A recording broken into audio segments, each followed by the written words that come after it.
ಎಲ್ಲರಿಗೂ ನಮಸ್ಕಾರಗಳು. ನನ್ನ ಹೆಸರು ಬಸವರಾಜ್. ನಾನು 7ನೇ ತರಗತಿಯಲ್ಲಿ ಓದುತ್ತೇನೆ. ನನ್ನ ಹೆಸರು ಮಾಳಪ್ಪ. ನನ್ನ ಹೆಸರು ಮಲ್ಲಿಕಾರ್ಜುನ್. ನಾವಿವತ್ತು ರಕ್ತ ಪರಿಚಲನಾಂಗಗಳ ಬಗ್ಗೆ ವಿವರಿಸುತ್ತೇವೆ.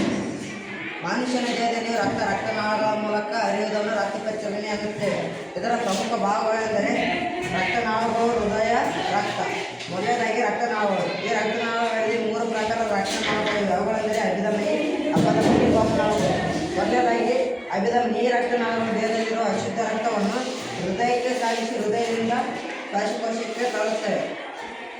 ಶ್ವಾಸಕೋಶಕ್ಕೆ ಬಂದ ರಕ್ತವು ಆಮ್ಲಜನಕವನ್ನು ಪಡೆದುಕೊಂಡು ಮತ್ತೆ ಹೃದಯಕ್ಕೆ ಬಂದು ಹೃದಯದಿಂದ ದೇಹದ ಎಲ್ಲ ಭಾಗಗಳಿಗೆ ಸರಬರಾಜಾಗುತ್ತದೆ. ಕೊನೆಯದಾಗಿ ಲೋಮನಾಳಗಳು. ಈ ರಕ್ತನಾಳಗಳು ಅಭಿಧಮನಿ ಮತ್ತು ಅಪಧಮನಿ ಎರಡನ್ನೂ ಜೋಡಿಸುತ್ತವೆ.